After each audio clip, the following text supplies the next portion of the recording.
I'm Danny, and this is the Scream Princess podcast.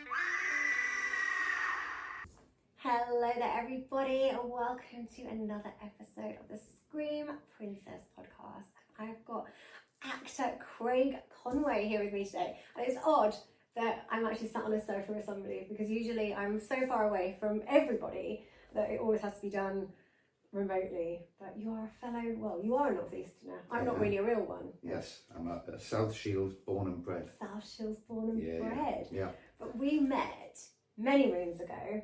A long time ago. In London. And was it on the set of How to Stop Being a Loser? I think it was, yes. I think it was. And that was comedy, so not horror. Yeah, it was. It was comedy, and it was now who was in that? I know the scene I was in was you and Martin Kemp. Martin Kemp, that's right. Yes, because I was playing a dodgy love guru who was lying about being a love guru. You were, and your character's name was Ampersand. That's right. I learned a thing that day. I learned what an ampersand is, because I didn't know. And it's, you know, when you're writing an and it's the curly and. It's the curly and. It is indeed. Who knew? I feel like it's kind of useless information that might be handy in a pub quiz. I think that'll definitely come up in a pub quiz one day.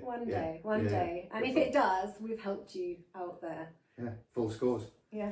And it was directed by Dominic Burns. It was, who's gone on to do many other films. He has. Actually saw him last year in Derby. There was a premiere or something I did and he was there. Yeah, he's done very well. He has. Yeah, and I'm trying to think who else was Martin Compston was in that film as well, wasn't he? I have no clue. I think it was Martin Compston and Stephanie Leonardis. Yes. She was in it as well, yeah, long time ago though. A long time ago. And then I saw you at Broken. That was the last time I saw you. When Sean Robert Smith and I, we co-wrote and then I produced and Sean Robert Smith directed Broken, which was with Mel Rado and Majana Almui. Right, where was that? And that was at the Fright Fest. Right. Festival in London, and you came and did a whole interview with me and Sean there. Oh. Yeah. God. Yeah, because it was all kind of, you were live broadcasting or something. And all quite possibly. Yeah. God. And I think everybody had a few sherbets. Yeah. So There's it was good an awful video of me after a premiere or something I was in at Fright Fest, and I just look hammered. And I'm like, why do they give you wine? You know, you go across the road to that, what is it, is it Ruby Blue or something? Something like that, yeah. In Leicester Square, and they just give you all this wine, and then they interview you, and it's awful. It should not happen. I know you don't have to drink the wine. It's not good. But this vodka's good. Yeah, it's vodka. Clear glasses, clear liquids, and nobody knows. Neat. So my uncle actually does that. His wife doesn't let him drink. But surely she could smell the vodka, and he'll just say, just get me vodka with water. And it's like, how can you just drink vodka and water? And how can she not smell it? Like, well, there you go. It's not vodka. It's not vodka. But you can tell if I start making less sense as this goes on. As you start slurring. As I start slurring, it is then vodka. So, how did it all begin for you? Obviously, as a boy in South Shields, how did you end up as an actor? Do you know what I think? Because we had quite a kind of rocky upbringing, I think the plays, school plays and things like that really started to kind of connect with me. So it was always theatre, and I was always massive into drawing and art. And my nana, there used to be a thing called the Friday matinee, and she would pick me up from infants and juniors, and we'd go back to my nana's house, and she'd put all these black and white movies on. And then there was kind of shows about the making of, and there was Hitchcock's Half Hour and all this kind of stuff. And I remember just becoming quite obsessed with it. And I was a bit of a reclusive kid. I was quite shy. But my nana had this huge back garden. And I would play out there, and I would just pretend that there were cameras around and things, and make my own stories. And if I was riding my bike around the streets, I would pretend I was a private investigator, and I was looking for stories in the street and stuff. I mean, I was, weird kid. But that's kind of how I got in. It was a bit of an escape route for me. And then slowly but surely, people kind of said, oh, you might have something going here. And I wasn't very academic. I wasn't gifted in that sense. But I seemed to be able to communicate well. and especially when it came through story, either writing stories, playing parts, or kind of drawing and being creative. And I was very lucky in the comprehensive school in Washington, where we moved to when I was a kind of early teens. We had these two drama teachers, Carol Walker and Viv Stewart, and they came into the school, and up until then we'd only ever just spoke about drama or wrote about drama. And these two women came to the school and transformed the whole thing and started doing big shows. And that was it. From then on, I knew I wanted to pursue the acting and anything to do with theatre, creative arts. And then everything became physical theatre, multimedia. And then I started linking with directors because they would see me on stage and on the screen. And then I got, I think it was Our Friends in the North, big TV show, all set up here, written by Peter Flannery and directed by Simon Kellen Jones. And it was Daniel Craig, Mark Strong, Christopher Eccleston, Gina McKee. And they literally took me under their wing. I took on quite a big role and then got a London agent out of the blue. And that was it. Did you find it like quite an easy progression? Because like where I came from, I grew up in Norfolk in the middle of nowhere, and acting was always a job that, you know, other people did. Like you didn't know how you could go and become an actor, so it was always like you go to school and do other things, and it just wasn't like you didn't think it was a possibility. So did you ever feel like that, or did you always just know? I knew I wanted to do it, and I knew I would do it. I had no idea how. Right. I just thought if I keep pestering, and I would turn up at the theatres and say, can I have a job? And the director would go, no. And I go, well, can I audition? No. Let me audition? No. Can I audition, please? No. And I just kept on going until they said yes. That's amazing. That's amazing. I feel like I'd give up. I'd be like, oh, my confidence has been knocked. Giving up. I think that's the thing, isn't it? Because I was quite solitary in my mind that way, I never really veered from the idea of you couldn't, because people were doing it. So it did make sense to me that it would be possible. But it was very different from what it is now, because I guess because of social media and everything, people have this instant idea that they can just be successful out there. Yeah, without doing the work. Yeah, whereas back then, you know, you never thought about fame. You never thought about being famous. And I never honestly thought about being in movies. I only ever imagined that. But theatre I knew I could do. Yeah. So it was kind of, once I got over that and got into theatre, it just naturally progressed into TV and film. But that was down to people like Neil Marshall and you know, seeing me and saying, come and do this movie with me. Did you know Neil from here, or was it? I knew him from here, but he had graduated from the Carlisle Film School with a group of friends who I'd been connecting with on a different level. And we used to all meet at the Tyneside Cinema, and there'd be a mixture of DOPs, writers, directors, and we used to just kind of throw ideas around. And Neil said, I'm doing this short film in Carlisle, we're going to pay people in beer. And we were like, yeah, we'll all be there. So we all went to Carlisle and did a little short with him. And then that was the precursor to him getting ready to make Dog Soldiers. And he passed this werewolf script around, and we were all reading it going, this is brilliant. And then out of the blue, it was like, Craig, do you want to come and open the film? I was like, yeah. And then we just became really good friends, and we've stayed in touch right until today, you know, and nothing's changed. So what year was Dog? So I remember, so I had an ex years and years and years ago, and he was in the army, and he'd got this movie from the video shop, from Blockbusters, the Dog Soldiers to watch, and I was going, I don't want to watch Dog Soldiers. I thought it was about soldiers. I thought it was like an army film. I didn't realise it was a werewolf movie, and if you haven't seen it, I don't want to do spoilers, but it's a really good werewolf movie. And I was like, oh, and I didn't want to watch a war film. And then I watched it, I was like, oh my God, this is amazing. And this is like long before I knew you. But yeah, it's incredible. Still one of my favourite werewolf movies. I think it just captured the whole time as well. And there used to be, I don't know if you remember, there was a territorial army about trying to engage people. And I have it. I've seen it like a million times. It's one of the ones I kept when I got rid of all my DVDs. Yeah, and I think that's the thing. Neil was just, he captured football, that lad banter, and then werewolves. And we haven't seen a good werewolf movie for many years. Literally since American Werewolf in London. And the transformation as well. You could see his influences in that film, like that he was obviously a fan of that movie. Yeah, he loved John Landis, and I know you know, they met a fair few times, and I was very fortunate to meet him as well. But that film is purely, you know, seminal for any horror fan. I think it stands out amongst every movie, and I've still, yet to see a transformation that good. Yeah. You know, I'm always disappointed by the kind of CGI now. Yeah. Really am. So. Yeah, I asked a lot of people that about, you know, CGI or practical effects, and I don't think anyone has ever said CGI. And I can see, you know, it makes things sometimes a little bit easier, and you can do things that much faster, I guess. But sometimes. Yeah, keep it in the camera. Yeah. You want real effects. You do. I mean, I think CGI is good for enhancing, but purely just that. That's what it should be left. Like if something's gone a little bit wrong and you need that little bit extra, it should be a backup. Yeah. If you want to take away an extra tooth. Yeah, or add a little bit more blood or something. Exactly. You know. I know I shot something, they didn't, I chopped someone's arm with a chainsaw, and then the next scene they needed me clean, because obviously they were like going back, and I was like, well, you have to put blood on me, I've just hacked someone up with a chainsaw. They're like, just leave it. I'm like, you can't do that. It's not going to look real. I've got no blood on me when I just killed someone with a chainsaw. Continuity is a killer in horror. It really is. So it was like such a low budget thing. They were like, no, because the next scene we need you clean, because I was like, okay.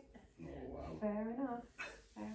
But sometimes it's really nice actually, like to do that opening scene. So you know, it's just, you know, it's not a huge role to move. It's a memorable one, and then you don't have to work as hard. Yeah, no, that is true. don't have as many lines. Do you remember Airplane? I did a movie. I think it was with That was Dom. Dom and Simon. Yeah. Or no. Simon Phillips. Was Simon it? Phillips, right? And James Nunn was first AD on it, who's now gone on to do some great movies. But I remember the first day on set at the site where they used to do Top Gear, the airport, and they were like, we're going to bloody you up, cover you up, and then you're going to do the final scene where the plane's crashing. And I'm like, oh, that's really good, I'll get it all out and I'll do it. And then I thought, oh no, now I've got to work out how to get to that point. Yeah. And it was kind of like all the wrong way around. Then they had a whole thing about the continuity, because I was getting bruised throughout the film. So then we had to think about choreographing in order to get the bruises that I've ended up with. Yeah. And it became an absolute nightmare. I think we were shooting it in like three weeks. Yeah. So it was crazy. But yeah. I went off on one there. No, that's fine. So you've done like, you know, multiple genres. Yeah. You've kind of like, you're quite known for doing horror. And I think with obviously Dog Soldiers, Doomsday, The Descent, they're all like films that, you know, are really memorable. So did you mean to do a lot of horror, or is it just kind of panned out that way? Just turned out that way. I blame Neil for that. Right. Because he's predominantly horror. Horror. And then that led me, and in TV kind of terms, I was always getting brought in to kind of threaten, kill, or be killed. Yeah. And then the horror, I think it just that those years that I was doing the films a lot, everybody was making horrors, and so it was work you could get. Because a lot of agents at the time as well, including my own, the late Ken McCready, who was an amazing agent, but he didn't really, I think, didn't really respect horror. Yeah. It wasn't something actors did. Yeah, I think that's seen a lot really in the industry. It's like a lowbrow. Yeah, and actually it spawned some of the best directors, some of the best actors and actresses. And if you look at even now, the market for horror is probably the most buoyant. You know, I mean, the horrors that are out on the cinema at the moment are huge. It's made a big comeback actually. It really has. There's a lot of horrors coming out at the moment. And I think it's because you've got freedom to express. Whereas in the dramas and in the thrillers and stuff like that, I mean, action again is good, you know. And I've done a few action movies and things, and they're all fantastic. But horror allows you to kind of cross over a bit and not be restricted in your imagination and have fun. And you can get some quite meaty roles as well. So you can get the drama, and you can get like physicality, and you can get all kinds of things in there. So for an actor, it's like a nice role often to play. Fun. Yeah, it is. And you're getting messy, you know, and it is good fun. It really is. Yeah. I don't mind some of the mess. Sometimes it can be very cold. Most of these horror films, you're running around in a forest, very little. And it's very cold, especially up here, I imagine. Well, yeah, I think up here, I mean, I've not seen many horrors being shot up here recently, but I know even 28 years later, they're all naked running around. True. And when did they film that? Like what month? Because I mean, it's released in the summer, was it? They said they'd have filmed that in the winter, wouldn't they? I would have thought so, unless they were filming over a longer, larger period, because they were shooting 2 films at the same time, I think, because the next one's due to come out. Right. So can you imagine being one of those zombies naked running around in the northeast in the winter? Yeah. I can't imagine it. I don't want to, but I can. Yeah. It was like The Descent. Everybody was Freezing. yeah, and naked in Pinewood in February. Why? It was It's so 10 cold. degrees warmer down there. Yeah, not in the studio. It's not. No. It's freezing. And we had these flimsy little dressing gowns, and you know the what they call golf buddies Yeah. to go around, and the producers were like, you can't have thick dressing gowns in case it wipes the makeup off. So they were literally paper thin. So what difference would that have made, thin or thick? I don't know. I think it was just the producers Those being ones tight. should be cold. Yeah. Yeah. These ones are cheaper. You Covered will in wear KY them. jelly as well. Oh god. So cold. Oh no. Nasty. Darn you, Neil Marshall. So you went from doing Dog Soldiers and then was it Doomsday with him next? No, Dog Soldiers and then The Descent. The Descent. Afterwards. Yeah, because we did The Descent, and Neil was like, I need the choreography for the beasts. And at the time I was doing a lot of physical theatre. So I did all the test shots for the development with Paul Hyatt and everybody to get how the beast would look. And then I think there was about another 10 or 15 actors we brought in over the course of the movie. And I remember going out to, where is it called again, where they filmed The Office, Slough, in the leisure centre there, and doing all these workshops about how the beast should move and how it hears, and it was brilliant and really exciting to do something where it wasn't about you as an actor, because nobody was ever going to recognise you. Yeah. So it's something quite liberating about that. Yeah. It's People really always good. ask me like, what kind of role would you like to play that you haven't? And I said something where I'm like in full prosthetics, where I don't look anything like me, and I could just be something completely different. Yeah, and it's such a good thing for an actor to do, because you can completely transform. Yeah. So it was a really good experience. Hard work and long hours. And cold. But we're very, very cold. Yeah, it was But worth it in the end. Definitely. It was worth it in the end. Yeah, and then Doomsday, obviously set in Scotland, but we shot most of it in Cape Town. Did you? Yeah, which was just incredible. Spending months out there. Yeah, it's another great film. Yeah. With your mohawk. And it's, How much hairspray was used in the making of that mohawk? Well, do you know what? The thing was, the piece was made and then just stuck under the head. Right. And the tattoos had to be applied every single day. Did they just paint them on? Did they have a stencil? They took a whole back print, right, and a mould, right. And then every morning, I think we got it down to like 2 and a bit hours with the whole process, because I had to shave the head every day as well. Yeah, so that was interesting, but it was fantastic, that experience. Yeah, because the process then as well was a lot longer. You know, so you were doing a fair few months on a movie. Whereas now it gets less and less, especially with the independents. You're shooting them in, well, in fact, I've just produced one in 11 days. Yeah. You're like, wow. Yeah. It really is insane. So you're producing now as well as acting. Yeah, and I've just directed my first horror. I was going to ask about directing. How did that go? It was amazing. Yeah. It was an amazing experience. I feel like you did directed long before now. Like I was asked to, I was bold it. Yeah, I don't think I had the confidence. And then, we were in LA actually, and a friend phoned up and said, look, there's a film, and it's kind of, he's producing it and he's helped to bring the story, and then he offered me to come on board in a way as a kind of director for hire, you know, so it wasn't like I had my own, purely my own creative vision, but my job was to work with all of the actors, get the story to where we think it should be, and it was all based on kind of loosely based on the story of Red Riding, right? Which was exciting. So we went down a really dark path, and the young lead in it, Victoria Tate, she's an incredible actress. She took the role on, and I think there was hundreds and hundreds of people auditioned, and this girl came on and just blew it out of the water. We were all like, oh my god. And she's done an extraordinary job. But the whole cast did. Yeah. But, you know, for a young girl of 23, I think, or 24, is it 23, 24? She's done something extraordinary. Wow. So I'm excited for people to see her performance and what's there. But it's dark, it's twisted. Amazing. That's for sure. So you're definitely up for directing again then? Yes, yes. But, how did it go? Yeah, but I think it'll be some time because we've got all sorts going on. All sorts going on. So do you prefer playing victims or villains? Oh, definitely. It's more fun playing the villain. Yeah.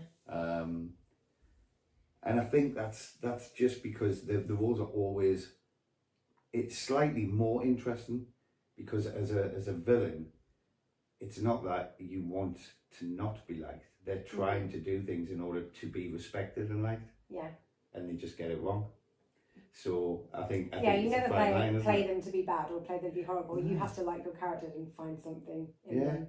Even if you're playing like a serial killer who's cruel to animals, you have to find something in there that you can like get on board with to be able to play them realistically. And I think they are victims, aren't they? They're victims of circumstance. It's just that it's their own doing. Yeah. Yeah. So Yes. What would you say your most demanding role has been to date? I did a film called Romans 12:20, which was a kind of long form short, so it was like 35 minutes, 40 minutes. And it was directed by Paul Shamassian and his brother Ludwig, so the Shamassian brothers, and also written by Jeff Thompson, who's now a BAFTA award winning writer. But it was all about that kind of abuse in young men, especially around the religious aspects and things. And the story was it was really powerful, really dark. And it ended up being very controversial and kind of attracting a lot of attention, winning a hell of a lot of awards all over the place. And then it eventually became a feature film in which I think Orlando Bloom then took the role I was. But that was probably the most satisfying work I've ever done in the way of heartfelt and connected to a role. Right. So I'd say that's definitely right at the top. But I've been luckier because I don't think I've ever had any job that I haven't really felt grateful for. You know, because it is a bit of a blessing to be able to do that work as an actor. Yeah. It's not an easy job to get. So I think I've been more blessed that I've met some very talented directors, writers and producers who've took a chance on me, which is really nice. Yeah. Has there ever been a role that you've turned down that you've regretted after, like when it's come out and you've seen someone else play it and you're like, I wish that was me? I'm trying to think. Has there anything come for you? I'm trying to think of that I've turned down. Yeah, something you turned down that you wish you hadn't in hindsight. Yes, actually, there is. There was a film called Kindred, which Billy Fellows did. And I kind of, stepped away from getting involved in it, and I kind of wish I'd had, because it was a good film and it did do well, and it would have been nice to have been part of the journey, but I think you have to I think I should have turned down more than I've taken. Put it that way. I do, yeah. But I've made some boo-boos, definitely. Haven't we all? Yeah, you know, and that's the thing. I think people forget, don't they? Any job you do, if it's not well received, people that can then kind of put you aside and go, oh well, they were in that. Yeah. When actually you don't have the choice of how it's edited, how it's put together. You're just trying to keep alive as an actor. I mean, you don't have the choice of the shot that gets used. You know exactly. what I mean? Sometimes I've watched things and gone, why would they use that shot? Because of all the angles or of all the, Exactly. Like when I played Bond and they never used any of my scenes. What's that about? You should have said that was the one you turned down. Yeah, that was it. I thought Daniel would be better at it. He needed a job. Yeah, he wasn't doing much at the time. So what was the first horror film you ever remember scaring you? I mean, do you watch a lot of horror? I mean, this is a horror podcast. I have to keep going back to horror. I do watch a lot of horror, and when something new comes out, I'll always give it a shot and have a look at it. But so my brother was a big horror fan when I was young, so he always read those James Herbert books as well, the James Herbert, Stephen King. Yeah, all of that. And he was a bit cruel, like. What he did was he would make me watch things like The Basket Case, Right. Scanners, and then all of these Faces of Death movies and stuff. That was nice. Yeah, they're dark. Right. Pretty dark. And then The Evil Dead. So yeah, I think I was quite terrified of everything. So you were basically tortured, and that's how you ended up doing the job you do. But I think my brother loved seeing my reaction to horrors and not being able to sleep. You know what? It is fun watching horrors with someone that's very scared. And there is something in that. Like one of my friends, she wants to, like, every time she sees me, she's like, "Can we watch a horror?" And I'm like, "Yeah." But then I know she'll be literally hiding behind a pillow, and she like sound effects come out of her, and it's amazing. And I'm just like, "Wow." Yeah. Giggling. And it is good in a cinema. Mm. You know, if you're in a packed cinema Yeah. and everything kicks off. Yeah. It's great. Well, I'm really easy to make jump. So jump scares will always get me, even if I know they're coming, and I will squeal, like sound comes out. But like my boyfriend will sit here and watch it, and he's like, "But you knew that was coming." I'm like, "Still got me, still got me." Like, and then I just laugh. It's like it's not like it's a different fear, isn't it? Jump scares is a different fear to like a psychological horror. Like it's a very different. Jump scares are great. I like them. Really a lot of people good don't. fun. Again, they get a bad rap that it's like you know it's too easy. There's no thought being put into that. But you know, they're great. You've got to have them. yeah. I mean, I'm a big fan of the slasher. So as a subgenre in horror, like slashers have always been full of jump scares. Yeah. What's your favourite subgenre of horror? Don't really know. Psychological, the zombies. I think I like the psychological more, and that's I guess that's just because of full of love of drama as well. Yeah. So if something goes really really dark, I'll tell you which film, well not film, TV show disturbed me, was the Dharma show. That really got into my head, and there was a couple of nights where I was having some weird dreams, wasn't it? It just got to me, just because you go, oh, I don't like true crime. Yeah. Like, a lot of people are obsessed with true crime, aren't they? Like watching true crime documentaries, and I'm like, no. Like horror movies, you can watch it, it's 90 minutes, at the end the killer's been caught, they're in jail or they've been killed, and then I can sleep. But true crime, like even if the people have been caught, you're still in your head that that's a real thing that happened. Like there are people out there that do these things, so I just don't watch it. Did you ever watch Chicago Joe and the Showgirl? No. So it's Kiefer Sutherland, Right. and I can't remember the lady's name, and it's brilliant though. And it's kind of like a Bonnie and Clyde type of thing, and I think it's set in the 40s, and they take one of these 4-tonner army trucks, and they're driving around and they kill people, and they get their kicks by killing people. And she wants him to, like, you know, if she sees somebody in a nice fur coat, she wants it. So he goes and kills them. Okay. And there's a particular scene where he's at the back of this truck in the dark, and she pretends that they've broken down, and the lady's chatting away to him, and her head's towards the back of the truck talking to this girl, and you see Kiefer Sutherland come out of the dark, and he's got a crowbar, and he smashes it off the back of her skull, and she jumps forward, and then the blood just starts trickling down the foot, and for weeks I could not get that image out of my face, and I felt so sick every time. And I thought, that's the only time I've seen somebody, and I don't know how they've done it to this day, how they got the reaction and the blood and the sound, everything was pitched perfect, so you could hear a whole skull crack open. And that Do you think it's the sound that got you more than anything? I think it was the sound. Yeah, I mean, sound's everything, isn't it? Yeah, it really is. I mean, then people, when it comes to Foley and all that, that's insane. Yeah, it can change the whole tone of a movie. I literally just had a composer on last week, and I was saying, like, you know, how do you decide what you're going to do when you're given the script? And he's like, because you could have exactly the same script. He said that was something he did. He'd had the same script or the same film, like footage, and he's done like a Western theme, and he's done like something else, and it changes the whole tone of everything that happens. Or just with the music and sound and the is sound, without it you don't have any movie, do you? No. It's amazing. No. Yeah. It's like when you watch an edit back before it's got all of that, and you're like, what is this? Yeah. It's necessary. Even music can make a bad performance work. Yeah. You know, just purely because of that rhythm and that time. Yeah, especially with horror, because you build the suspense with the score. Yeah, it's great. It is. So do you believe in the supernatural then? I'm jumping straight away to like paranormal horror here. Yeah. I don't see why I shouldn't. Yeah. And that's the thing. I'm very open to what goes on in the way of there are things that definitely we don't understand and we can't explain. I've had experiences that I can only say, well, that I trust what I've experienced, and see things that I know have happened, whether or not somebody else can believe that. But that's the same as talking to somebody about a friend you know, and them saying, "Well, I don't see them that way." You know, it's how what your perspective is, and it's a 6 and 9 situation.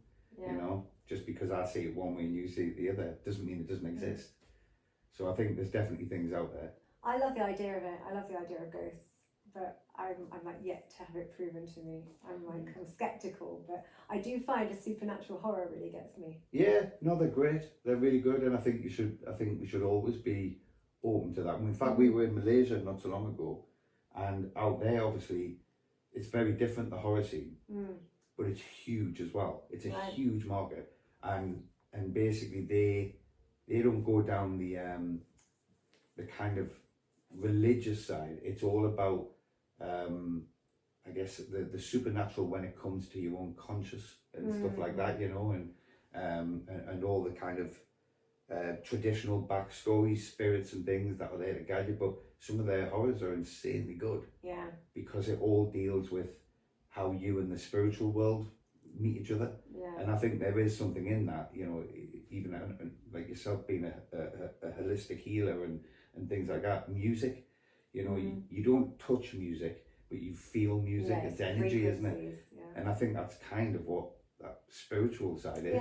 Yeah. Frequencies and vibrations. Yeah. I don't believe in like ghosts clanging around in chains. No. Or, you know, when Derek Corey used to do the Effie, she's coming through. Yeah, that's her. I don't believe in any of that. But I do believe that. I never watched that show actually. It's the kind of thing I feel like I'd watch, and then I did put it on like years later, like a few years ago, and it was the first episode where he gets possessed by this ape or something, like a monkey, and I'm like, wow. Yeah, it's a bit much, wasn't it? Yeah, it is.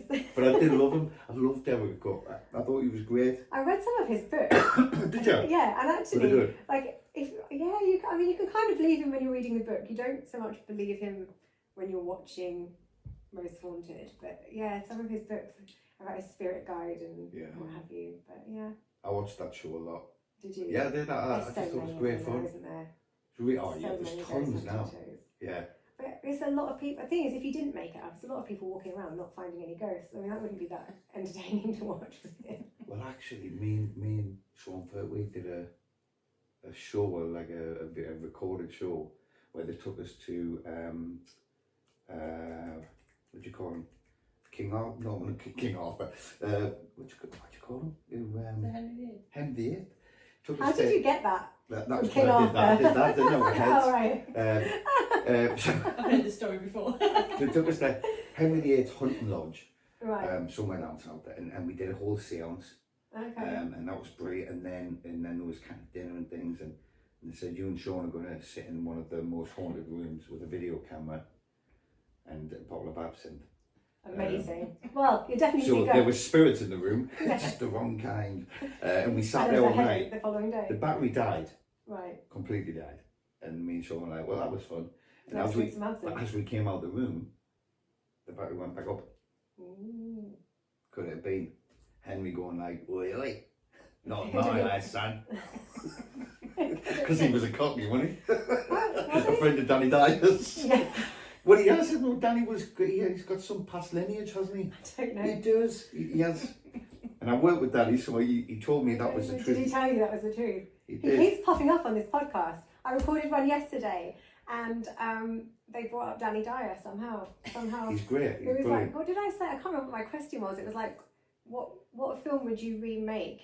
Well, what old film? What classic? It was Daryl Buxton, so he's like a film lecturer and like film historian. So what film would you remake, and who would you cast? And he's into like real old classic horrors, and I can't remember what film he said now. And then he came up with Danny Dyer, and I'm like, as the last person I would have thought you just said you cast, but he's like, no, I'd like to see him do something like that. I think you should be Dr. Danny. I think like Doctor Who, get him in as the next Doctor Who. Yeah. What are you doing? Can you imagine travelling here for, eh? Imagine his Bond. That'd be great, wouldn't it?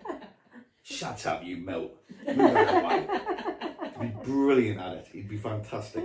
Yeah, man, Danny from Bond. Come on. Well, compared to everybody else that they're saying, yeah, man, it's great. Like he's got about as good as. It would be brilliant. It would be.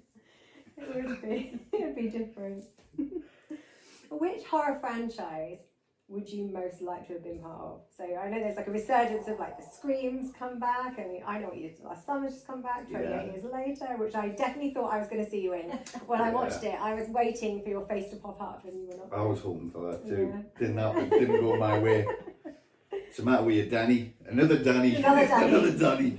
Oh, it's tough. That that is tough. I think. Okay, if they were to I would have loved to have been part of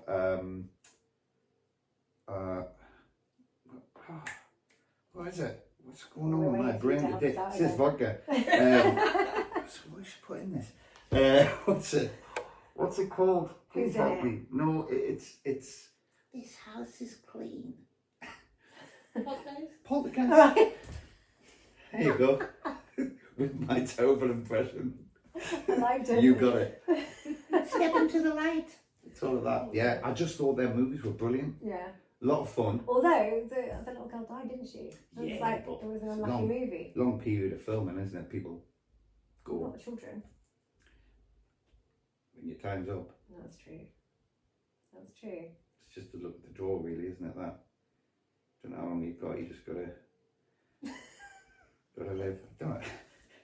You can edit this, can't you? Oh, it's a horror show, isn't it? It's a horror podcast. We die. Do you know what you do? I do feel like you get some cursed films or cursed franchises. Like if you look at Glee, which is not horror, but if you actually look at was it 3 or 4 on the cast are dead now? It's a horror for me when I watch it. Yeah, I quite liked it at the time. I haven't waited to see it. I mean, you want to now, but yeah, it's like a really unlucky series to have been in. I think it's when things are filmed over long periods, and that's the thing. Back in the day, a lot of films, it took a long time to make. Yeah. You know, especially when you were using film, and so that process, you do lose a lot of people, and it's a shame because it's kind of like. I think they use it as well as part of the marketing as well. It was good marketing because remember everybody was saying they could see the little girl in the film and she's at the window here in this scene. Yeah. It's a bit cruel, really. Yeah. But well, to her family. Yeah, I mean that's got to be painful. But what a wonderful thing to have a. She's got a great legacy. Yeah. You know, like it doesn't really help her very much. But those films were incredible. I just thought they had everything, and you could really. The bit where the parents were getting excited in the kitchen, that she's sliding along the floor and things, and the chairs were being stacked and the cupboards were getting changed, and all of that, I love it. It was quite magical. It's good. What director would you most like to work with that you haven't so far? Oh my God, there's tons. There's tons. Yeah, I mean, I think, there is just so many, isn't there? I mean, you know, the obvious one, you would go for Scorsese, because that would just possibly be an absolute dream. I would go Tim Burton. Tim Burton, oh yeah, well, Tim Burton, absolutely, yeah. I mean, incredible director. I'd like to go Ron Howard as well. Yes. I love him. I think the man is an absolute genius. But also, what I love is working with first-time directors. Because that experience is very unique, and when you're part of somebody's very first attempt and very first journey, even in a short sometimes, you can build up a bond and a relationship that you can never get with somebody who's established. Yeah.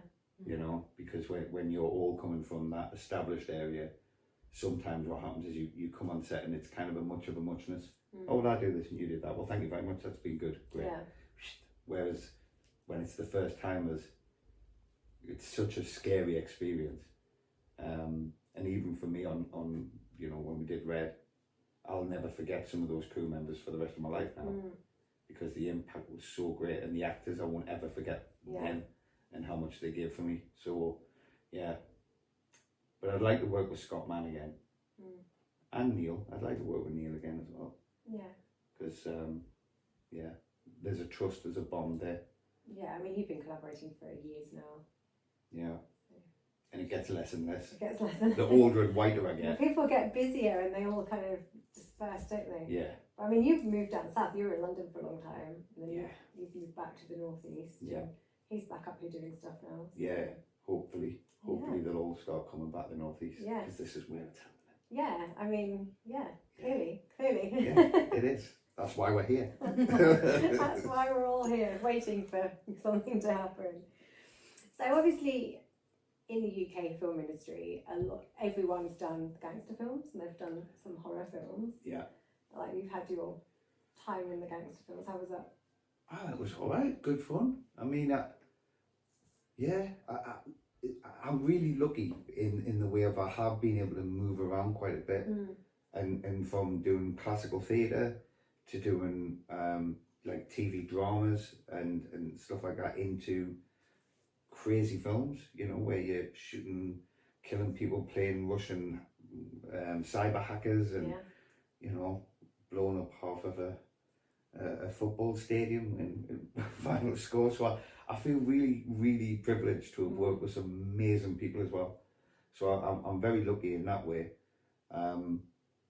But I think, you know, being a northerner, it's very difficult sometimes to get the dramas. It's very difficult to get somebody to even offer you a lead, because the majority of shows that you see on TV and in the cinema are usually from people who aren't from regional working class areas.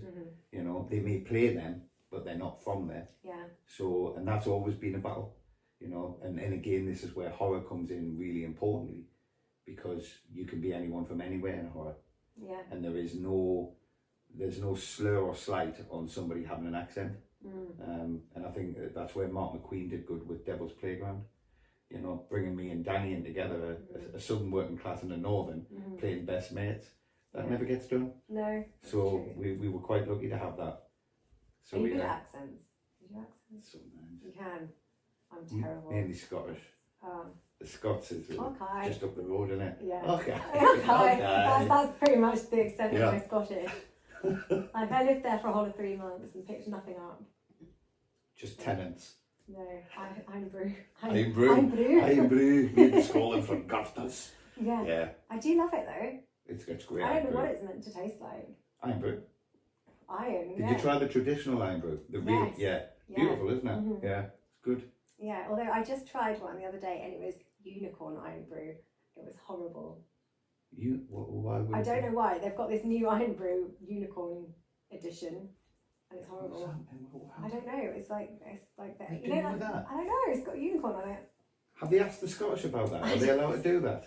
No. I don't think anybody up in It Scotland's wasn't going to very go nice for though. that. I think they need to Like, cancel. oh, would you like a wee drink of my unicorn? No, Yeah, no. it's not going to happen. This is Doubtfire.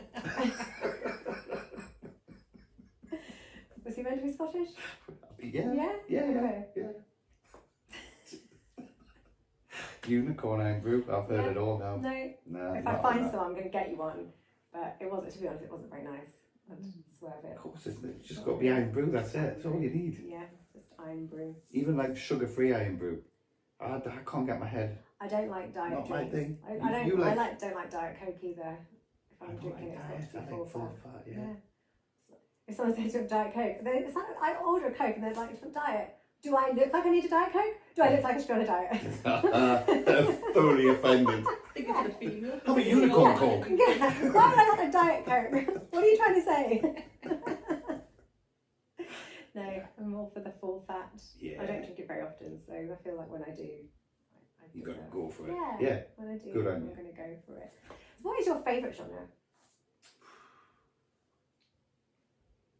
That's really difficult as well. That is really difficult because I don't think I have a favourite. Yeah. I'm quite eclectic and open. Mm. I love stories. I love listening to human stories in whichever way they're expressed. And I think there's something fun about that. And it's the same with music and art and books and reading, all these things. I kind of want to remain as open as I can because I might be able to try something that I've never tried. So I've never been one to just go, I'll just, watch horrors or I'll just watch action movies. It's never been my thing. If the story's good, I'll go with it. Yeah. So yeah, I definitely don't have a specific thing. Yeah, specifically. Is there a genre you haven't worked in yet that you would like to? Like, I can see you as a cowboy, a western, or I don't know. Or I would love to do a would you love to western. do Western? I would. and now as I'm aging, I'm sure it'll be me sitting on a kind of, you know, outside, hot day, all the horses go past, and then it's just that bit where the one old man's peeling an On the apple. porch. And that'll be it. That'll be it. No That'll be it. lines to learn. But Scorsese will be directed it. Did you say yes? There's a snake in my boots. It's one of them. But yeah, horses and Yeah. I love that. And just shoot 'em ups. Yeah. Do you know what I mean? I'll meet you at dawn in the middle of the high street. Me and Yeah. Danny Dyer. Costume, everything. Everything. Everything. Everything. But he keeps his accent. All the time. Yeah. You do, man, yeah.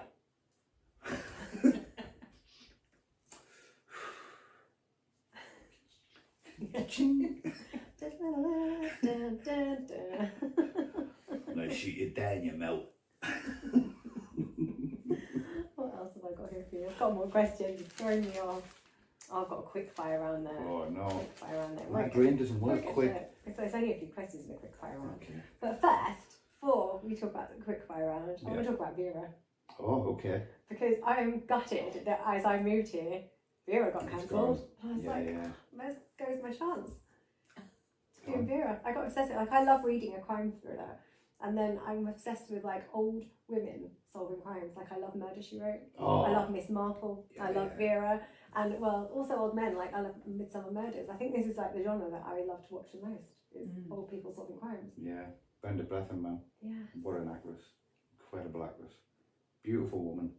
And I was really lucky for that because I did the very first Yeah. episode. You did. Great. That's right.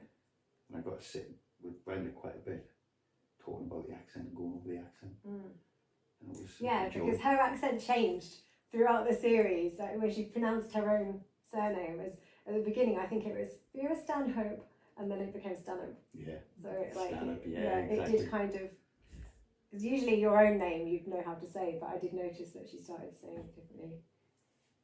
She was brilliant. And they didn't know whether she worked for Northumbria CID or like Northumberland police. It was like there were two police forces there that she was working for. Over the course of the series, it kept changing. It's interchangeable. It's incredible how long that went for, though.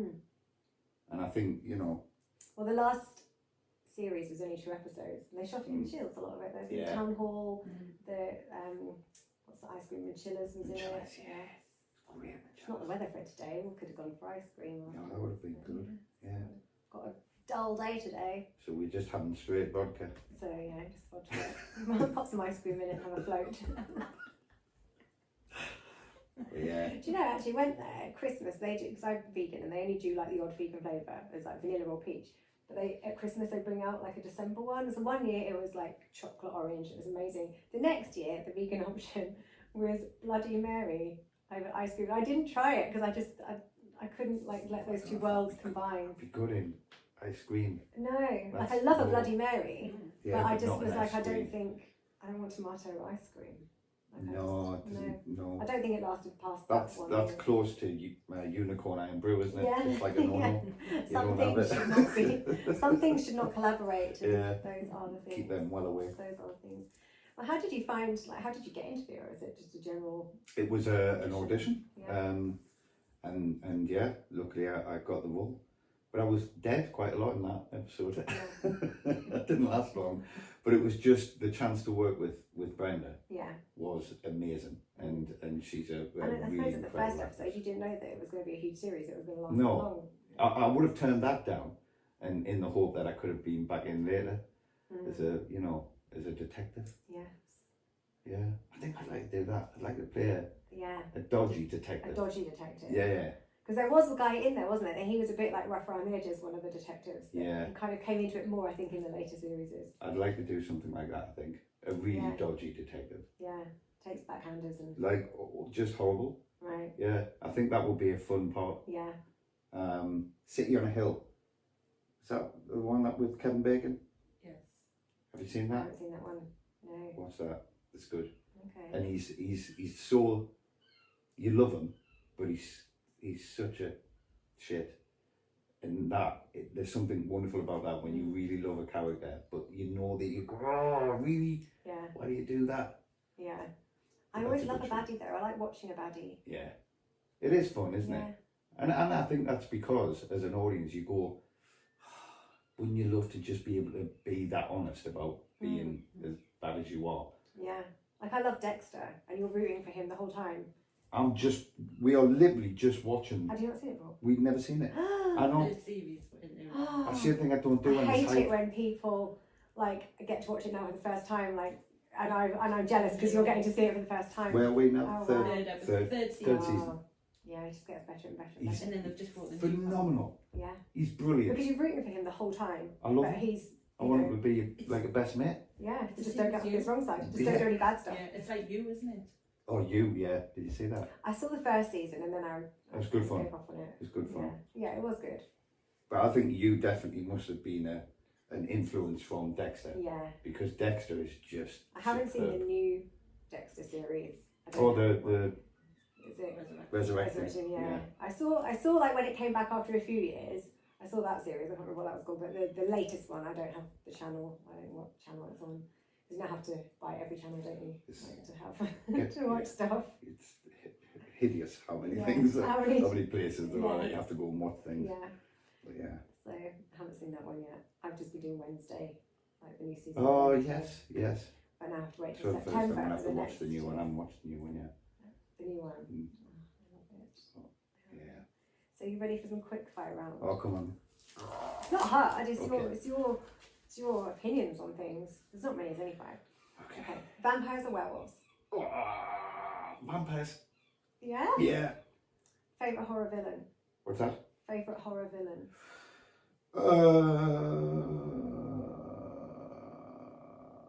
Jack in not Jack in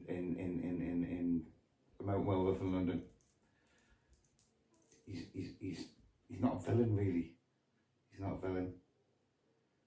His mate who comes back. He's not really a Okay. villain, but he is a I don't know villain what in a his way name because is. he's come back to Name's tell him he's. You know what I mean? I can't Yeah. remember his name. I was thinking you'd go like Freddy, Jason. Nah. Gone for an obscure No, one. because Obscure answer. they're all. They're great. I love them, but yeah, I've never. Yeah, I'll move on next. It's slowing down the quick fire. Weapon of choice. So if you were in a film, like for real, Yeah, like what would your weapon of choice be? a really jagged rock. A really jagged rock. Yeah, you can do some damage on that. Or a pan. Yeah. Pans are good. Pans are always I good feel like a fun. pan you can be a bit further away. Darren Morford, Dog Soldiers, Yeah. when he with a Pan. pan, Mhm. it's brilliant. Yeah. It's genius what you can do with a pan. Yeah. You can flip it, backhand it. Yeah. It's like Brilliant. tennis, isn't it? You It can is like wield tennis it like a tennis racket. with a little bit of pain. Yeah. I mean, I've used a chopping board as a weapon That's a good one. because when I first moved in here, there was a massive spider in the kitchen. Massive. And like, you used the size of my hand. Well, my boyfriend was out and I was like stood at the sink. There was like a few feet and it was still. And I thought, well, if I move, it will move. So I can't move because I need to have my eyes on it. And the Hoover was actually there, like where you're sitting, and plugged in. But I thought if I get it, the spider will go. So I was like, just like the draining board's there. So I just got this chopping board, chucked it, wooden one. It hit it, and the spider was so big, it literally just went. Yeah. It didn't care, and it still was there, and it didn't move. And I got the Hoover and I hoovered it. Should have used a pan. I should have used a pan. Pan would have done it. Used a pan. That was it. I should have used a pan. Horror film that scares you most.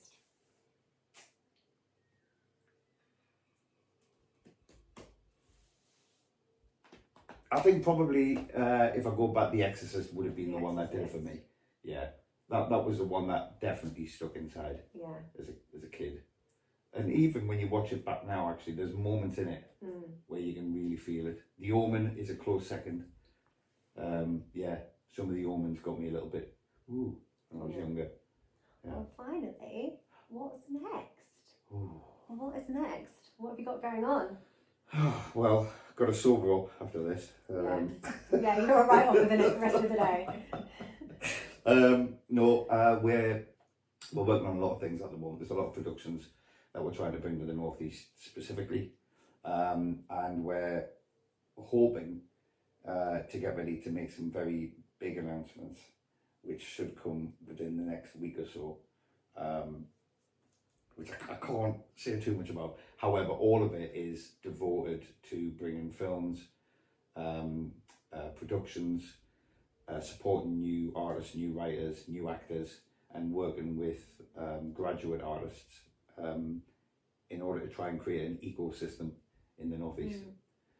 So coming home after kind of 20 odd years of being away, I think the most important thing is to make sure that people have opportunities from this region who would have ordinarily had to move away or go to London to pursue a career.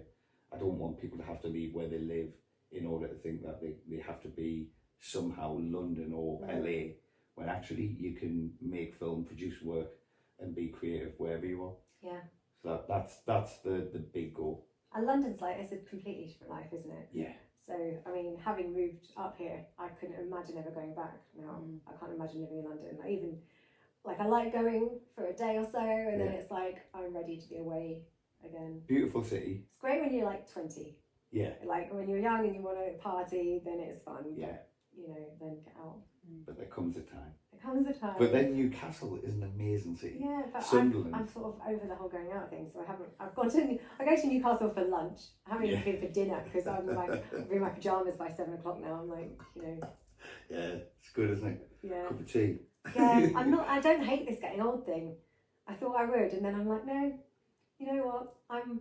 I'm good with it. I'm good with wearing my pyjamas at 7 o'clock. No, I think that's a great thing. Yeah, tired by like cup of tea in bed. Yeah. Yeah, 10 o'clock at night sitting there. Yeah. Well, we usually sit here, put something on the telly, and I'm asleep within 5 minutes. Yeah. So I'd like to have kept the colour of my hair. Yeah. But I'll take it. It'll work for the I used to westerns. think you didn't have hair. I never used to. I've You always used had to a shave skinhead. it. Yeah. Yeah, and I was like, he's got hair. Yeah. So when I grew it back, it was beautiful and dark, and I got a shock. And I went white. So yeah, but yeah, I do like getting older as well. Yeah. I've just turned 50. Have you just turned 50? Literally at the weekend. Wow. Yeah. Amazing. Andrew took me away for a big Where did you go? nice weekend. She took me to an incredible glamping site, which was just beautiful, and then to this retreat lodge in the middle of nowhere, Oh, wow. where we were just there with the hot tub and the Nice. whole balcony, Going out in nature. looking out in the Yeah. middle of nowhere. Wow. The Chilterns View. The Chilterns View. Ooh. South Oxfordshire. You've got to look at this place. Right, okay. Seriously, it is the most stunning place ever. Mm. And these aren't just getaway lodges. Yeah. They're incredible. Like adults only, the Yeah. secluded lodge, hot tub, hammock. Insanely Veranda. beautiful. Yeah. You just look out into just open fields. I with love Yeah. that. There's red a sunset kites spot. flying around, Amazing. deer in the Yeah, deer walking up the field. beautiful. Oh, Yeah. great. Yeah. I love the back there. outdoors, and Yeah. I don't even mind a bit of camping. Like, I don't have to glamp, I can do a tent. I didn't realise, I did a film and it was set on a campsite, and they were like, right, we're going to be camping. So I went practice camping first to make sure, like, because I've camped as a kid, but I was like, as a grown up, I need to make sure I can, you know, cope. And I was like, okay, I've survived a weekend. And then I did 11 days, I think, in this tent, and I was like, I like it. I don't mind, apart from the spiders. Yeah. That was the only thing. I had in the morning all these little money spiders that had found their way into my porch, and I'd like scream, and the makeup artist used to have to come running and he'd swipe them all away from me. Well, there was none in this place. Spiders, we saw none. That's amazing. But honestly, please give it a go. The Chiltern Views. Look out, Chiltern Views. Amazing. Chiltern's View, yeah. What? The Chiltern's View. The Chiltern Chiltern. View. Mm. Yeah. They're just going to hear a voice coming off there. aren't they? Yeah. Like, who's that? Yeah. Voice in the background. I mean, for the sake of the podcast, it's voice. It's only on YouTube as a video. Like everywhere else, it is just voice, so it's fine. I often say things where I'll hold something up, and then I realise that people just don't know what I'm doing. Like, what she? Oh yeah, like you could go, take a look at this. Yeah. Well, I do. I usually open it up as you're watching or listening to the Screen Princess podcast, but this time we were just watching. Like yesterday, I shot one. And I had some magazines, and I had somebody who edits the horror magazine. And I said, I've got some here. I'm holding them up. And then little did I know until afterwards that my screen had actually frozen at the very beginning of the first half. I shot it in 2 halves. The second half is okay. The first half an hour, I'm just pulling this weird face. They don't see anything I'm holding up. They don't know what I'm pointing to. And I just look. The joys of technology. Yeah, and because it flips through the screen from him to me talking, I can't really edit it. I can't just. Oh no. I mean, it'd take me forever if I was going to just put a picture of myself, and I can't. I'm not that vain. I don't care. For that one, I'll leave it. I've written some graphics that say, "Whoops, I've crashed." And that's what I'm leaving it as. Brilliant. Well, thank you so much for thank coming you. on the show. I've loved it. It's been great. Really great is. catching up as well after it must be like 10 years, It's a if long not time. longer. Yeah. I think actually last time I might have seen you back, but was it January? Was it Simon Oh, Found Houses? Which? But it wasn't called that. Yeah, it was. It's now called Estrange. Right, or was it called January? It was called Right. January. In fact, right on my arm, Yeah. on this arm. But you've got That January. tattoo January. So Did you all get one? we were supposed Ah. to, and only me and the first AC got one because Oh, is it? everybody else bottled it. But so I got that done, and then when Schneider took over as exec producer on the film, he changed the title to Estranged. Right. So I had an obsolete tattoo. Saying January. But I was born in There January. you go. Exactly. Yeah. There you go. Yeah. Are you an Aquarius? Yeah. Yeah. And you're a Leo. I am. Yeah. Me too. Yeah. Me too. I'm this week actually. When? Friday. Oh I yeah. think. Yeah.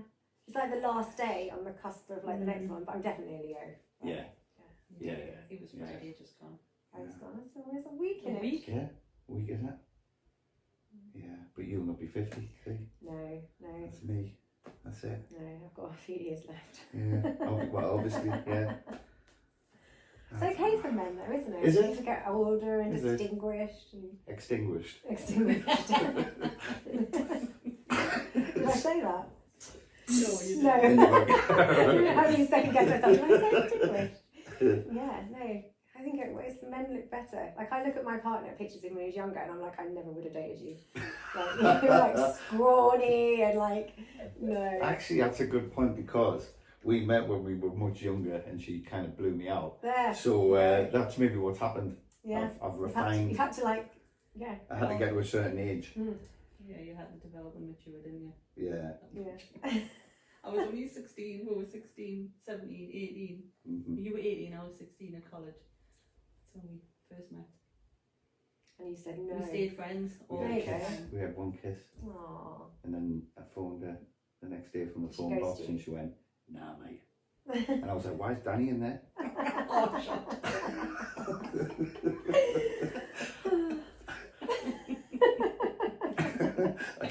Everything goes back to Danny Dyer. You know how everyone said there was steps to Kevin Bacon? It's Danny And Dyer I'm for only me. 2 degrees from Kevin Bacon. How many are you?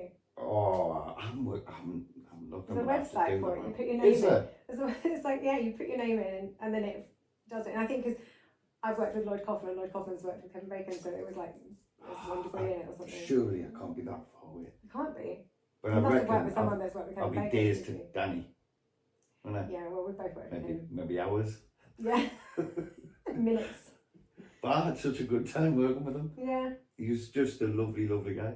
I really had a lot of fun with him. He was good. Yeah. And he's done EastEnders. Have you ever done? Yeah, done any soaps? I did. No, well, Casualty's not soap, is it? That was a British Is it- institution. yeah, though, I isn't did it? Casualty. Is it still going? It I know Holby is. went, didn't it? Holby. Holby's gone. But I did the last episodes of Charlie. Charlie leaving. Yeah. So that was good. And that was a bit of a tick box. Because Yeah. Nana used to love Casualty. Yeah. But I'd love to have done Corrie. Would you? I would like Well, to do is Corrie. that still going? It is. You need to get this I've like auditioned Manchester loads. accent, have you? Yeah. Can you do the Manc Oh yeah. accent? What's all that about then? You've done it, there you go. You can audition to play Get me one of my the rappers Gallaghers. out. I think the only soap I'd like to do is Home and Away. I'm kind of far away from that one. Yeah. Bit of distance. That's yeah. It's like saying you want to do Neighbours, isn't it? Well, that's gone. Okay. But it's back. I know it's going But again. isn't it on? Yeah, it came back. So it went. YouTube something. Is it No, you- it's what is on. It's on the freebie bit of Prime, but it's cancelled again. I don't think Oh. they finished filming it again, but they've cancelled it again. Ah. Wow. But because I watched the end because obviously they brought everybody back, didn't they? Like Kylie was back. Like Guy Pearce actually, when they ended up bringing it back, he went back. Like he honoured his character and went back and kind of did some Yeah. episodes of the new series. But the storylines were still really bad, and I can see why it's not made it. It was That's a Home and shame. Away's actually got good storylines. I haven't seen Home and Away for years. Yeah, Home and Away is a bit more gritty. Did you ever watch The Sullivans? Are you too young? Yeah, The Sullivans. Yeah. And The Sons and Hendersons. Daughters. I didn't watch that one. I watched The Sullivans. I think Kylie was in that. Was she? I think so.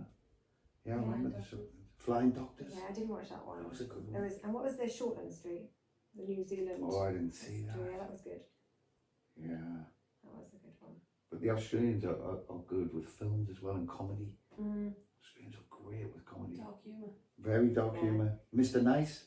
You see that? No, You gotta watch that. no, I haven't seen it. Oh, I'm it's funny with brilliant. comedy. I don't like people forcing me to laugh. No, well, that's more of a drama. Oh, It's is it? dark. Okay. Yeah. He's like a hitman, Oh, okay. and he's bringing up his daughter, and then just the world just kind of gets in his way at times, and he has to sort it out, and it's brilliant. Who's in it?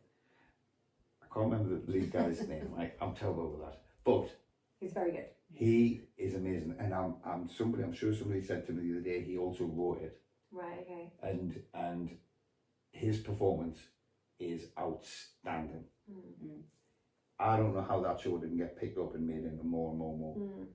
because that character is just oof, yeah, it's got it all. It's very good. Well, thank you. You're welcome. That's a get off, isn't it? I know, I'm going to Get hit off. stop now. We've done an hour, so Jeez, I yeah, didn't know we've done an hour. Thank you so much. Thank you.